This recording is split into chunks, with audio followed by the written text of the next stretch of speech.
Yo, what is up, everyone? Welcome into another episode of Titans Tube. If you can't already tell, Justin and I are joined by a special guest, Mr. Luke Worsham. There's a third person. There is a third person. Say Hello. hi, Luke. Hi, how's everyone doing today? Doing good. Doing good, man. Thanks for coming on the Good. show. Yes.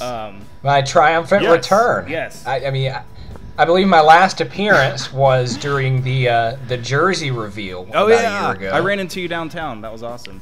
Yeah. And yeah. you were on whenever we lost to the Dolphins a couple years ago, and it was That, a miserable yeah, that experience. horrible, the Matt Castle yes. game, right? The Matt Castle game. Where he fumbled it, right? The Dolphins returned an incomplete pass for a touchdown. I remember that. Yes, Great. yes. The fumble that went like 20 yards down the field. Yes.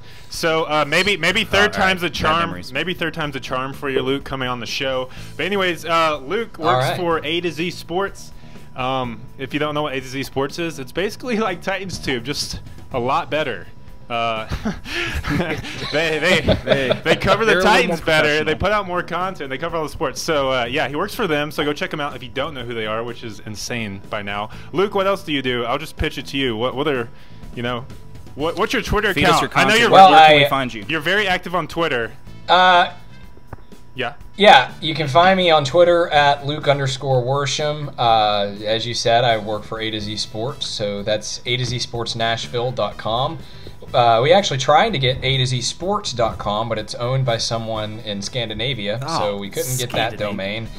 And then I host co-host the Titan Size podcast along with some guys I used to work with there, Matthias Wadner and Will Lomas. Word. Very cool. Is that like Titansize.com? Is that where we can listen to that?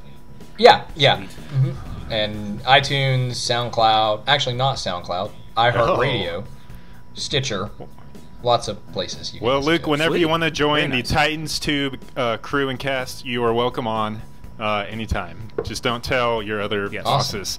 Anyways, we're going to be talking about the draft here coming up shortly. The draft is in Nashville. Guys, you guys both live in Nashville, right? Or around Nashville. Are you going to the draft?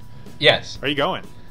I'll let you start off, Justin. I actually am not sure if I'm actually going downtown or not. I don't know what my plans are. I want to do some content for the channel for the draft, and I think at least on the second day, I hope it happens. So don't count on it because it might not. It might fall through. But me and Matt Neely, who is pretty well known on Twitter, he makes the best memes, and he's a great guy, funny guy. We've done videos in the past. Dank We memes.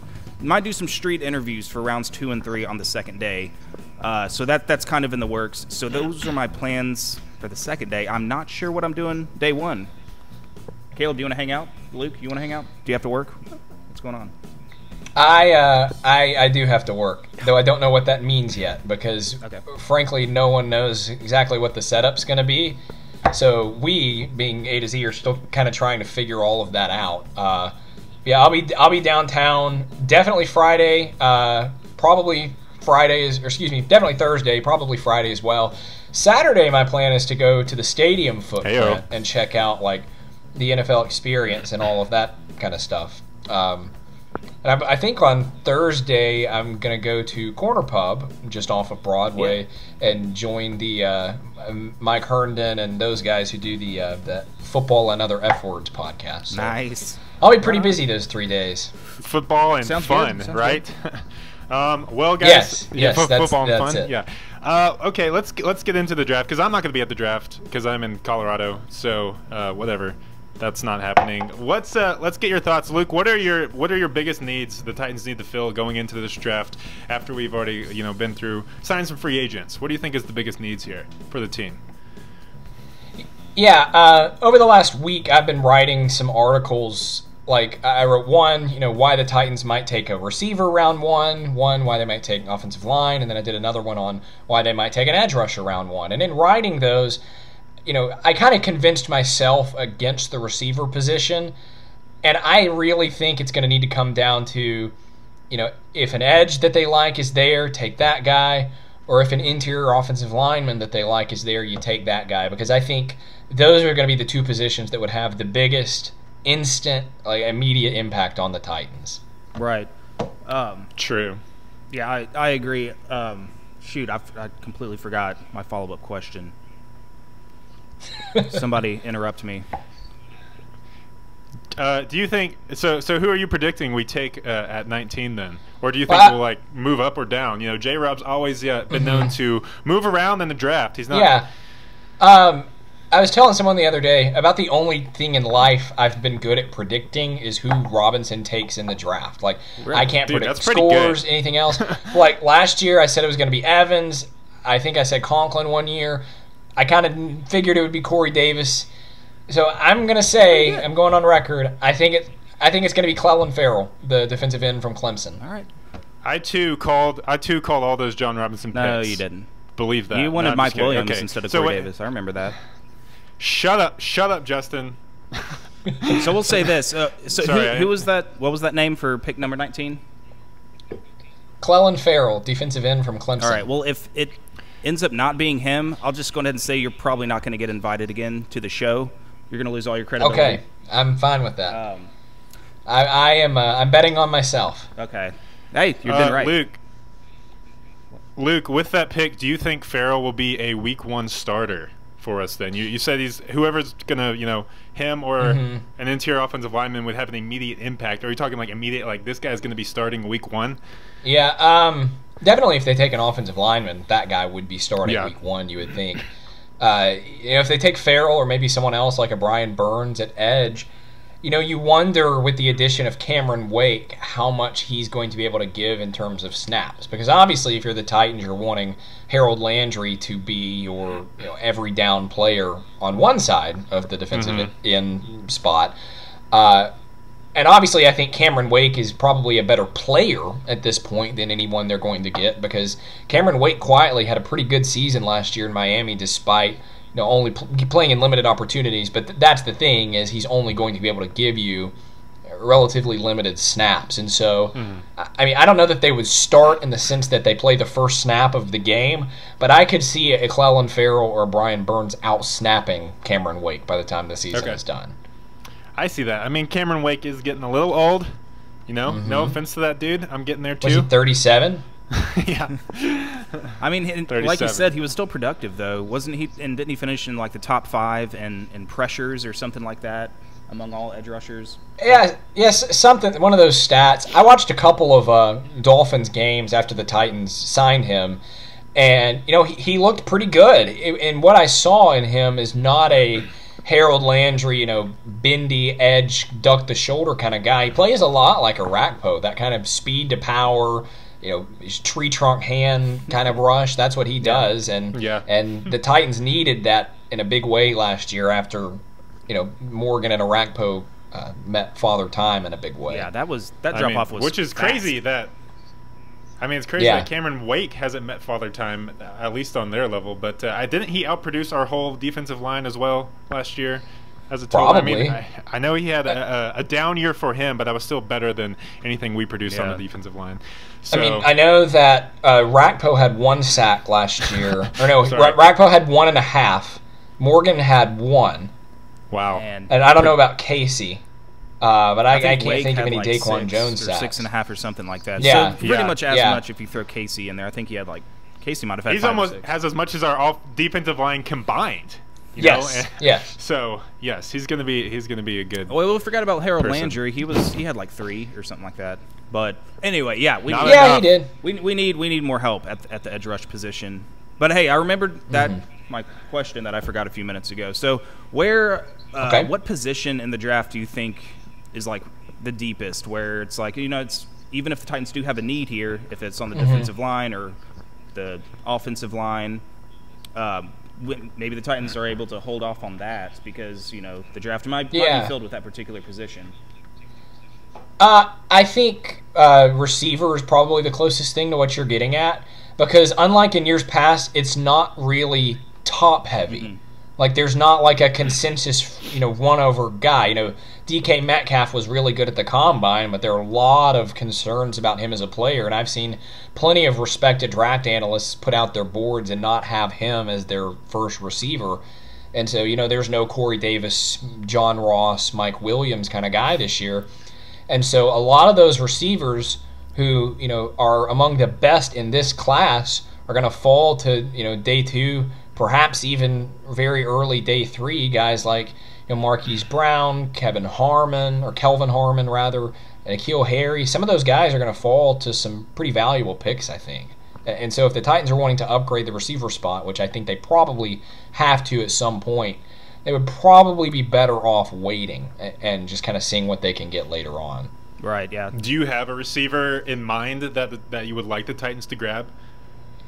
I mean, in a perfect world, I think they end up with Marquise Brown, the little tiny dude from Oklahoma. Yeah. Because, I know there's concerns about his injury history with his foot, and I know that he's tiny. But the Titans need a legitimate, speed spark plug on offense. And no one is going to convince me that Taywan Taylor is that, because I just haven't seen it. Yeah, I haven't seen it I've watched him for 2 years. They need someone who can do two things, who can stretch the field, just run straight and run past people. And they need someone who can catch the ball 5 yards past the line of scrimmage and take it the rest of the way. And they don't have that. Or catch the ball deep. I'll take someone catching the ball deep, because we did not have that last year either. I'll take catch the ball at all. Dropped a few deep balls. Okay, Justin one-upped us all. I just want a receiver that can consistently catch the ball and run the routes and know what they're doing. I think the signing of Adam Humphries really puts the pressure off on getting a receiver kind of high. So, yeah, I think we probably will get a receiver. Hopefully, I don't know, can that guy from Oklahoma, so he can play on the outside, or is he more of because he's tiny, is he more of a slot receiver guy, which we already have? I think he's an outside guy. I don't know. I'm not entirely positive on that. I just know he's really fast and was really productive in college. Right. That's the thing. You get to the combine, it's well, this guy ran a 4.3 this, and this guy benched this. But a lot of times it doesn't matter if they're not actually good football players. And Marquise Brown produced at a really high level for multiple years at Oklahoma. It mattered for CJ2K, though. I will remember that. It did. I miss him. I miss you, CJ2K. He was great. So, looking at the Titans last year, you said that you think we'll go defensive line, edge rusher guy from Clemson. But you know what? The defense as a whole was pretty good last year, despite the severe lack in production from the sack numbers. And to me, it was which I think speaks to how strong the secondary is. Yes, very true. Yeah, I hope we don't touch the secondary. We don't need to address that. That group is ready to go. I think they can be a top 5 unit in the league. They might have been last year. I'm not sure, but. To me, when I look at the team, it's the offense that I think needs to catch up. And I know signing Roger Saffold, Adam Humphries, those were good signings. But do you not think that maybe the Titans should look at, either whether it's getting a guard or just bringing the offense more up to speed, I guess is what I'm trying to say. Because I think if the defense does what they did last year with improvement from the offense, I mean, we got a solid playoff team on our hands. I mean, we almost made the playoffs. Yeah, I like the idea certainly of getting an off.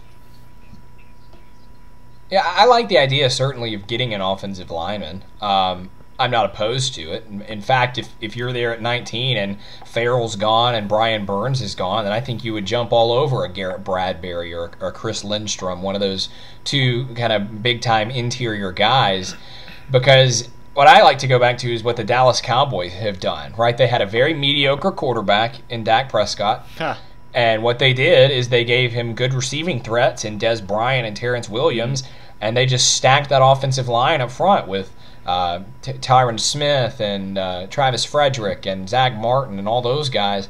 And I think the Titans are heading in that direction, especially with the Saffold signing, and you obviously have Lewan on the left side, and Conklin I think is going to bounce back this year. But I think it would serve them well to kind of go the rest of the way there and commit a first-round pick to the inside. Because Ben Jones and Josh Klein last year, who were the center and right guard last season, were pretty consistently terrible. And so obviously they're moving on from Klein because he's a Minnesota Viking now, but you don't want to have Ben Jones and Kevin Pomfield as your starters at those spots this year. Right. And I think the only way to upgrade them would be to end up with someone in the first round, probably. Yeah. Man, and I look at what the Colts did too with their offensive line and getting Quentin Nelson, and that was like a 180 because Luck was one of the most sacked quarterbacks. He missed an entire season because he got so banged up, and then boom, their new GM they bring in Quentin Nelson. Didn't they draft another guy pretty high too, like second or third round or something like that. Yeah, they had Ryan Kelly, the center from Notre Dame, a couple of years ago. Yeah, well, I thought they got someone else besides Quentin Nelson on the line. Yeah, they got a right tackle in round 2, I think. And just like the difference that made, because the Colts just went from bad and questioning, will their franchise quarterback even be able to play again, to they're suddenly automatically a playoff team again. So I think, addressing the offensive line is such a big need. It might sound like I'm like pushing. I really want the Titans to draft an offensive line, which isn't necessarily true. You are pushing. I'm pushing it a little bit, but I just see what they did. Are we boring you, Luke? Huh? Are we boring you? No, not at all. Is this boring? Do you want to come back on this show? No, I'm just kidding. We are doing a bad job. No, I'm just kidding. We're doing a great job. Thank you for watching. Yes. And looking at another example, the Los Angeles Rams, and how stacked their offensive line was, and how great of an offense they had because of that. Because, in my opinion, Jared Goff, I feel like he's a mediocre quarterback as well. Ooh, hot take. I think he's better than Mariota. Whoa! Whoa! That's the kind of talk that gets you banned from the show. I think we should reverse the episode and start talking about this. Jared Goff v. Marcus Mariota. Who would you rather have as your franchise quarterback? I'm going with my boy Mariota here. Shout out to hangtn.com. Yes. One's been to a Super Bowl and one has never played a full season. One has had consistently great offensive lines and a coach that knows what he's doing. And a great running back in Todd Gurley, you idiot. God. you know, I don't know. I typically fall on the giving up on Mariota end of the spectrum. What? Okay. I'm just kidding. Yeah. That's fair. I mean, that's fair. Have your opinion. I don't know. There's arguments to be made both ways, and I think you presented the best ones, with the coaching and the weapons being, I think, the biggest. You just got to stay upright. Got to protect him. Surround him with some weapons. I don't know. I believe in him. Man, this show took a dark turn. Oh man.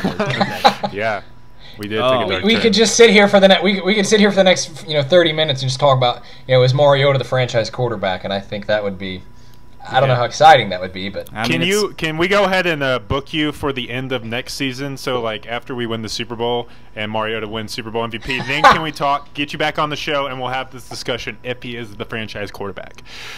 I will come on and make a public apology. Oh, we don't need an apology. No apologies for having an opinion here on this show. Okay, Justin wants an apology. Okay. And we now officially Justin have the a apology. soundbite of you saying you fall in the camp of wanting to move on from Mariota. So we're just going to like throw that sporadically in videos, and we might like troll your Twitter or something.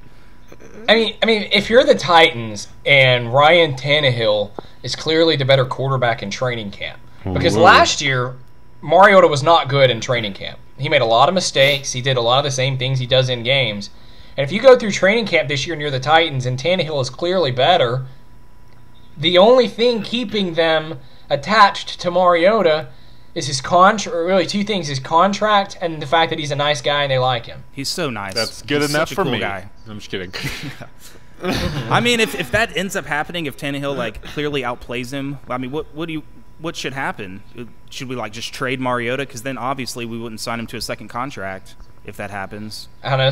Someone thinks that the Titans. I don't remember who it was that wrote this. That the Titans need to trade Mariota and a first-round pick for Russell Wilson. Ooh. Which I don't know that would ever happen. I don't know that the Seahawks. I think I would laugh at that if I was the Seahawks. Yeah, but I would. Yeah, you gotta give whatever Russell Wilson wants. I think I'm a Russell Wilson fan. I think he's great. Me too. Yeah. Okay, let's get back to the draft just for a little bit. Okay. We've gotten a lot of good thoughts from Luke. Luke, I wanted to ask you this. I've seen a lot of mock drafts anyway throw out that the Titans could take tight ends at 19 or early. Especially, I know Mel Kiper has Noah Fant, I believe, from Iowa. Do you think this is a possibility that the Titans would go tight end with one of their picks? It wouldn't surprise me because. I think Hawkinson and Font. Both guys from Iowa, are both pretty good prospects. Hawkinson's kind of that traditional inline tight end, reliable guy. Noah Font is a more modern tight end, that kind of athletic mismatched threat. I just don't know that the Titans need that. They have Delaney Walker as their starter, and barring another freak injury, Jonnu Smith is going to be in a backup role, and I think you're fine with that. Certainly, at least this season. And I don't know that making that pick would be wise because I think another pick would help their team a lot more. It wouldn't surprise me if they made that pick because of, again, how good those guys are and how much they need receiving help overall. I don't know that it would be the smartest move for them to make. Yeah, I don't. Sweet. I mean, are you? When it comes to looking at the draft, are you more of a take the best player available if it kind of works, or like pick towards what you need the most? I look at my approach if I'm on the clock is kind of a like, who is the best player available who's going to play the most snaps? Okay.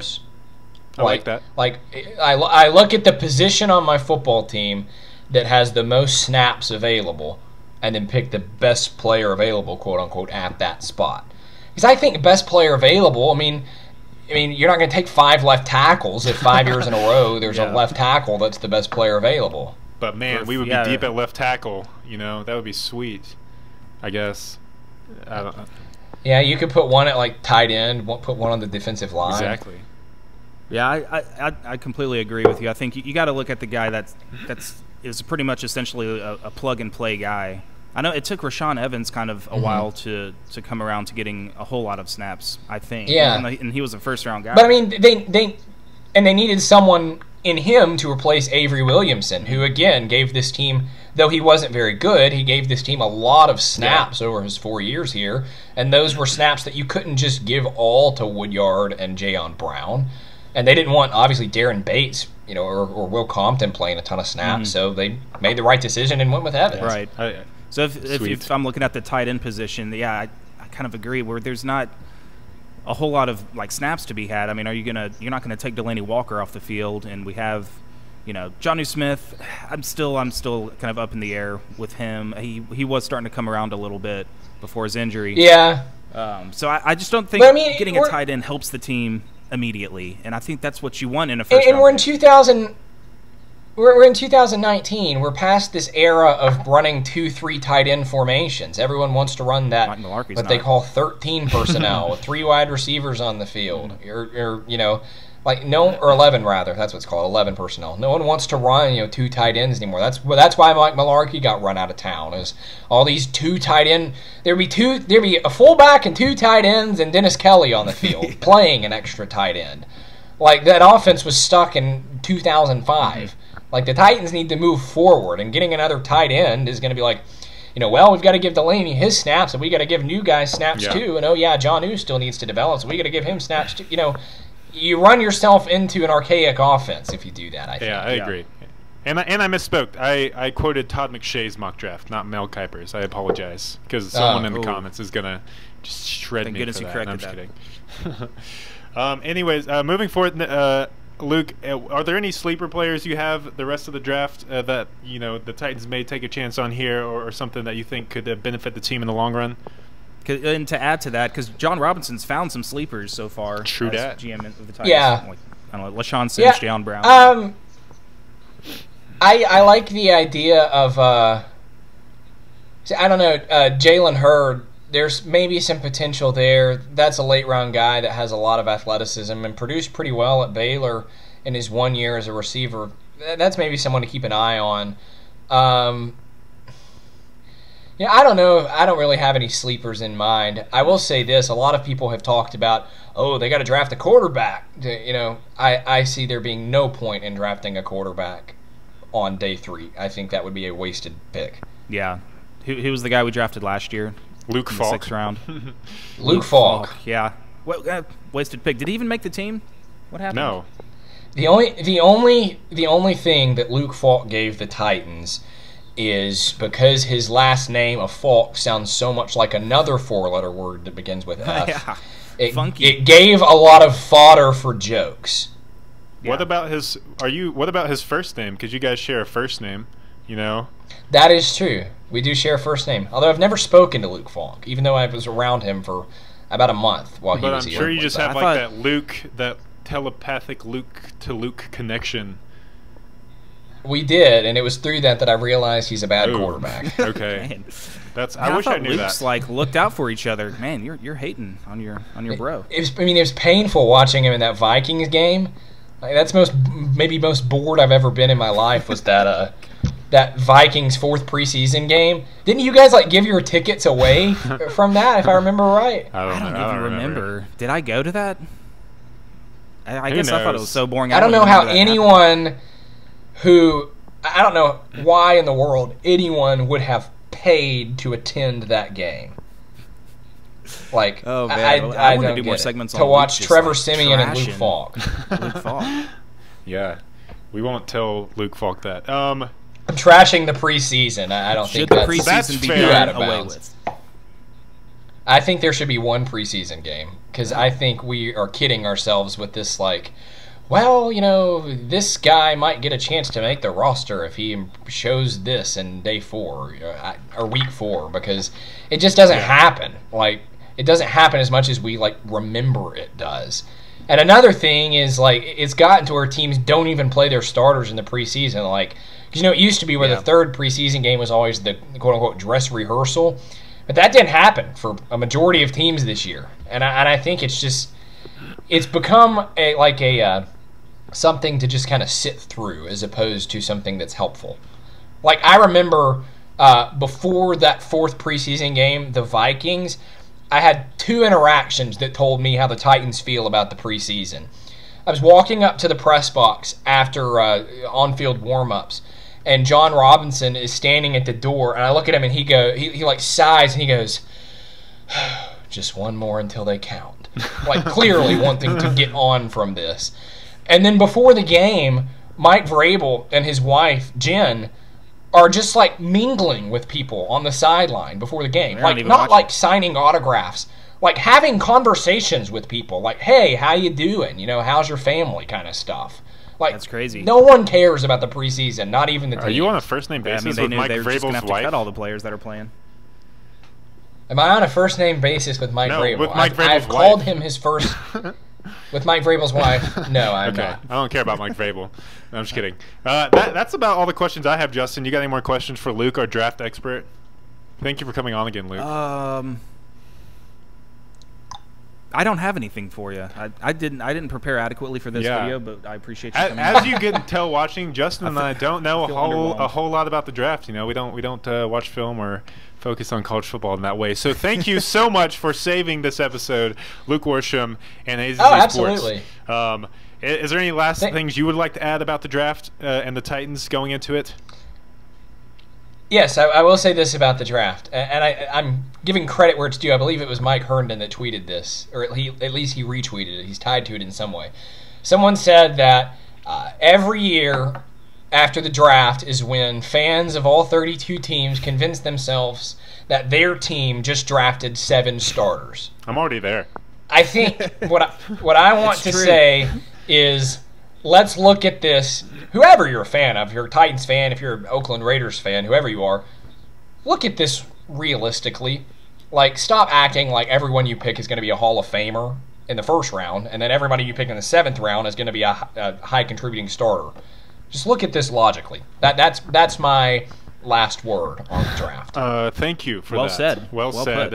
One last question. Do you think the Titans should go for Zion Williamson? Because that's who I would draft first, no matter the sport or the position.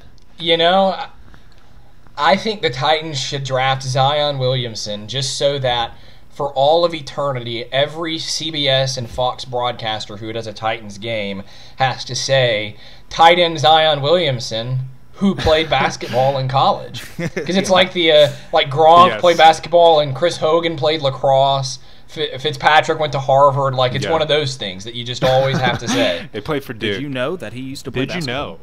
Well, anyways, Justin, close us out, bro, with your final thoughts. Well, thanks for watching, guys. Thanks for tuning in. We'll try to do better next time, so thank you, Luke, for saving us with this draft content.